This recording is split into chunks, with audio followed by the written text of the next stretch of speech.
जब 12 तारीख के प्रोग्राम से पहले उपेंद्र राणा और वीरू सिंह अपने करनी सैनिकों के साथ जब उसके घर गए थे तो वहां पर उसने पहले से ही फील्डिंग जमा रखी। रामजी लाल सुमन को जो चैलेंज दिया था कि वो माफ़ी मांगे, जो अल्टीमेटम दिया था उस पर तो वो कुछ नहीं हो पाया। उस पर वो कह रहे हैं कि मैं माफ़ी नहीं मांगूंगा। अब तो दो दो हाथ वाली बात वो दोबारा से कर रहे हैं। जहां भी उसका मन करता हो जी, रामजी लाल सुमन हमें तय करके बताया था कि भाई मैंने एक राउंड तय कर लिया, ईमानदारी से बता रहा, दो दो हाथ कैसे होते हैं, कैसे धोबी पछाड़ मरी जाना, उसे हम वहीं जाएगा उसी मैदान में जहां वो तय करेगा। जैसे बंदर को नचावे ना, एक मदारी बंदर के गले में घंटी बांध करना चाहता है, लोगों को तमाशा दिखावे ना, ऐसे बांध के हमने खिलजियों को, अकबरों को, मुगलों को। रामजी लाल सुमन तो कह रहे थे कि मुसलमानों को में बताते हैं कि बाबर का डीएनए है। यादव समाज के लोग हैं, वो भी कह रहे हैं कि अखिलेश यादव को कोई बोल के दिखाए, जैसे आपने भी बोल दिया था, और कुछ और लोग थे कि सहारनपुर में घुस के दिखाए अखिलेश यादव यहाँ पे। नमस्कार, बहुत बहुत स्वागत है आपका न्यूज़ 31 इंडिया पर। मैं हूं रजत शर्मा।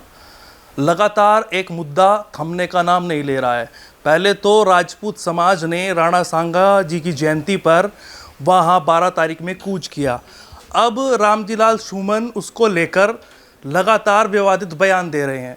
वो कह रहे हैं कि दो दो हाथ करेंगे 19 तारीख में। आखिरकार इस विवाद को लेकर क्या सोचते हैं राजपूत समाज के लोग? मेरे साथ राजपूत समाज के एक युवा नेता मेरे साथ मौजूद हैं जो करनी सेना से भी जुड़े हुए हैं, उनसे बातचीत करेंगे। रामजी लाल सुमन जो सांसद है समाजवादी पार्टी से, वो दो दो हाथ करने के लिए कह रहे हैं, तो इन पर इसका क्या रिप्लाई है वो जानने की कोशिश करेंगे। दो दो हाथ करने की बात कर रहे हैं और कह रहे हैं कि जो है दो दो हाथ कर लिए जाए अब की बार। तो देखिए शर्मा जी, दो दो हाथ करने वाला व्यक्ति कहता नहीं है। पहली बात तो जब उसे दो दो हाथ करने होते वो बोल के बताओगे कि भाई मैं यहाँ आऊँगा, आप भी आ जाइयो। दो दो हाथ करने वाले तो हम लोग थे। जब 12 तारीख के प्रोग्राम से पहले उपेंद्र राणा और वीरू सिंह अपने करनी सैनिकों के साथ जब उसके घर गए थे तो वहाँ पर उसने पहले से ही फील्डिंग जमा रखी थी अपने लोगों की। लेकिन जब आमना सामना हुआ ना मैदान में, तो वे कुर्सियाँ छोड़कर अपना घर छोड़कर भागे वो लोग जो आज दो दो हाथ करने की बात कर रहे हैं। शुक्र मनाओ कि लोकतंत्र है, लोकतंत्र है, कानून व्यवस्था है देश के अंदर। हम नहीं चाहते कि इस कानून से अलग हटकर हम कोई रास्ता अपनाएं। और कहीं ना कहीं ये जो बयान आज रामजी लाल सुमन दे रहे हैं ना, ये कब्र खोदने का काम कर रहे हैं समाजवादी पार्टी के उत्तर प्रदेश के अंदर।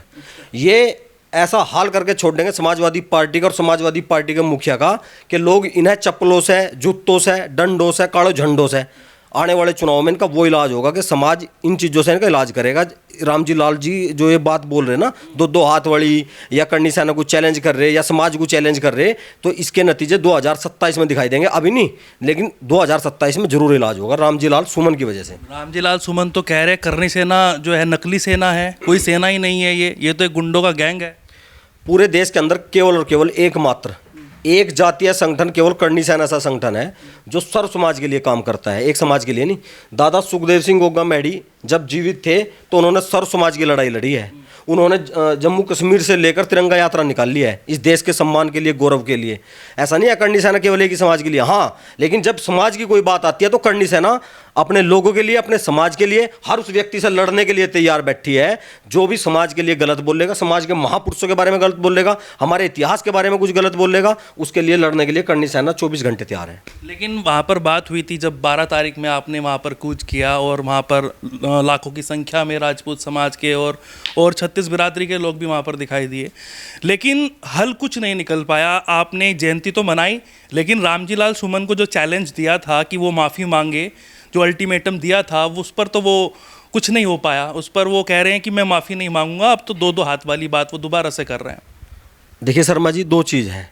हमने तो अपना फ़र्ज निभाया, ऐसे लोकतांत्रिक पद्धति से हमने अपना फ़र्ज निभाया। हम अपने महान उस राजा की जयंती मनाने के लिए इकट्ठा हुए।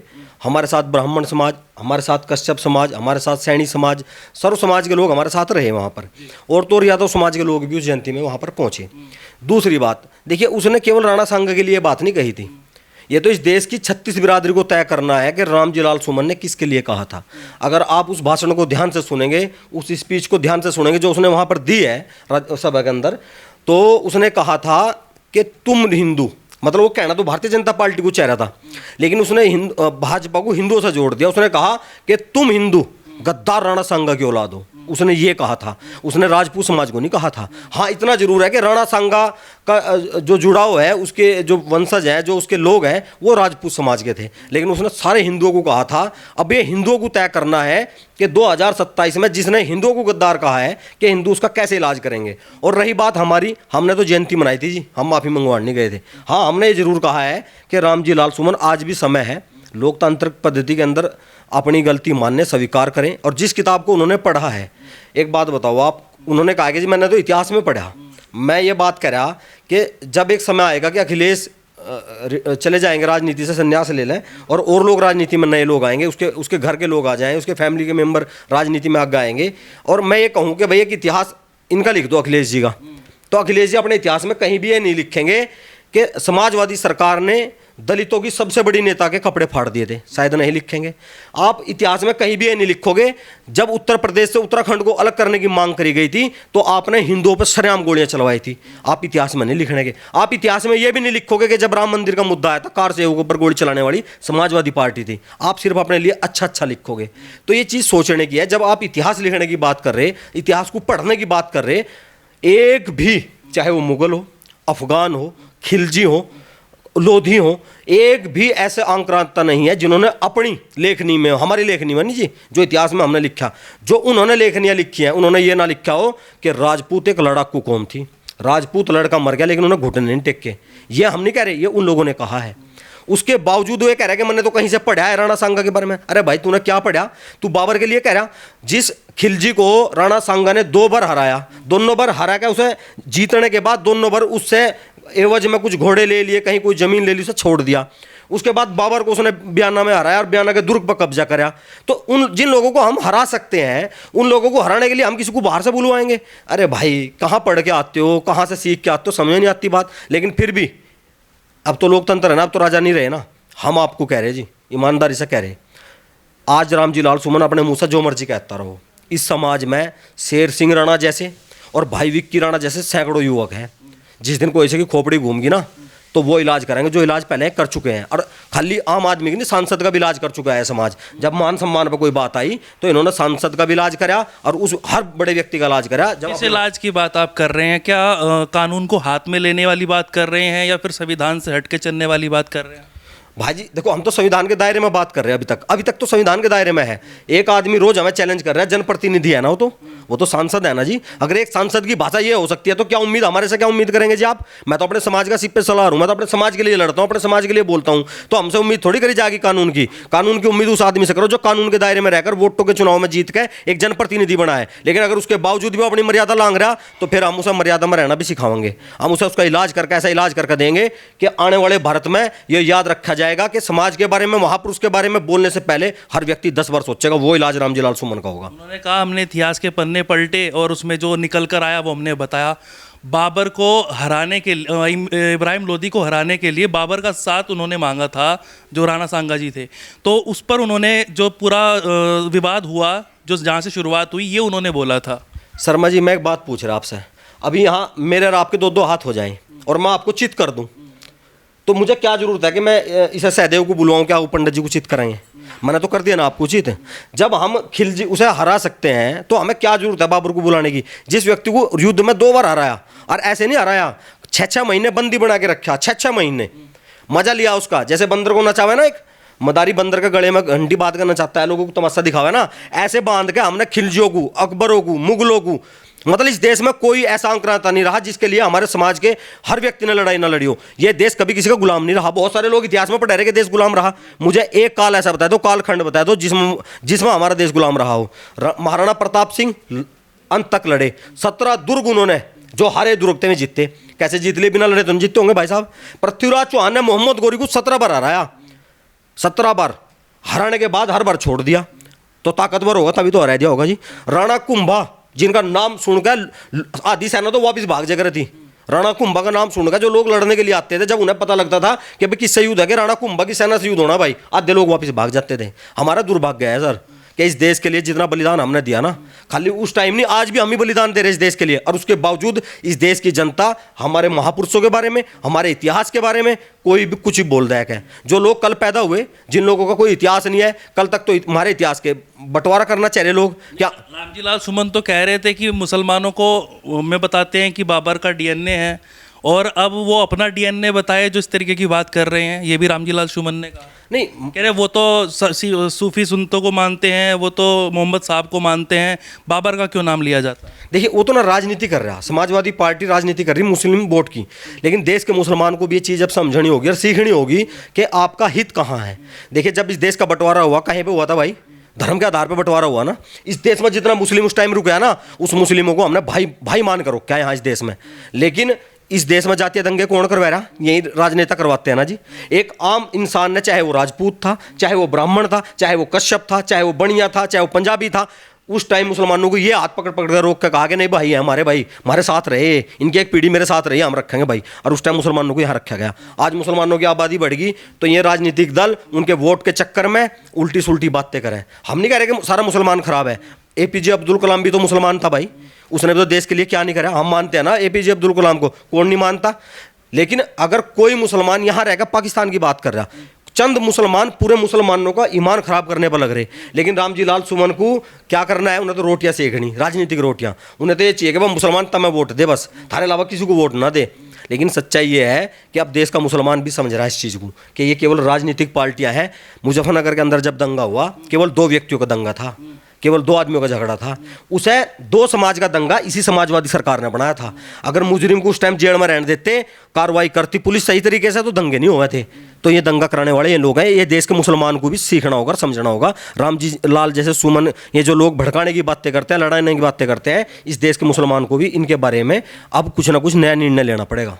ये जो यादव समाज के लोग हैं वो भी कह रहे हैं कि अखिलेश यादव को कोई बोल के दिखाए, जैसे आपने भी बोल दिया था, और कुछ और लोग थे कि सहारनपुर में घुस के दिखाए अखिलेश यादव यहाँ पे। तो वो कह रहे हैं कि भाई यादव समाज के लोग हैं, यादव वंशी हैं और कृष्ण जी के वंशज हैं।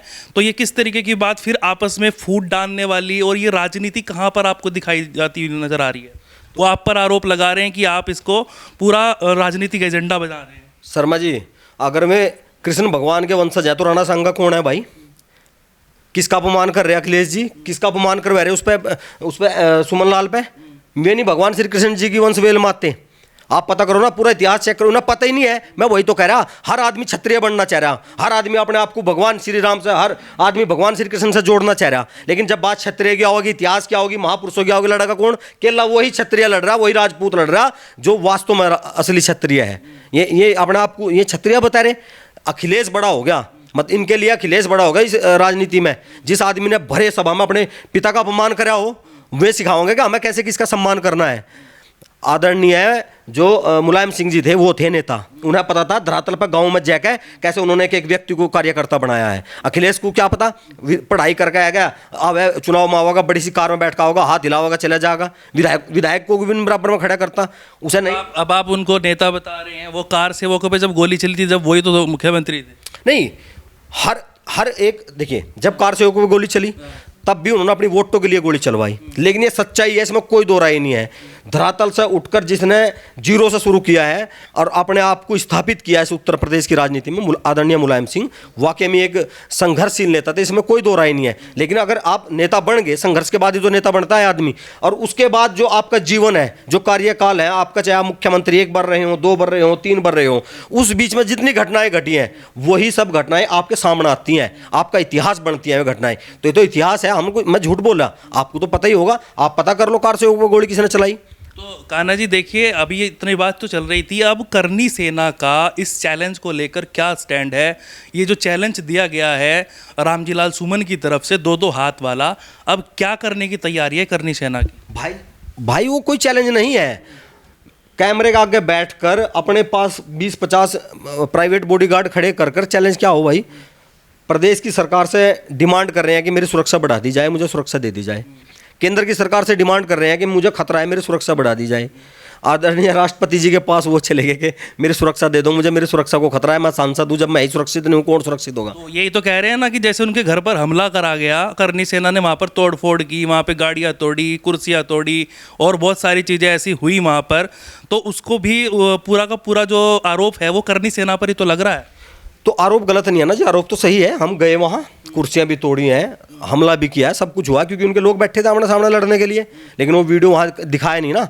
उससे पहले उनका लड़का खड़ा होकर पूरी सभा को संबोधित कर रहा है, कह रहा है कि हम लड़ेंगे, वो लोग आएंगे, उनसे मुकाबला करेंगे, हमें अपने आप लड़ना होगा। लेकिन जब वो लोग आए, जब मुकाबला हुआ तो फिर पीठ दिखाकर भाग गए वहाँ से। शुरुआत कहाँ से हुई? रामजी लाल से। रामजी लाल ने शुरुआत करी ना जी।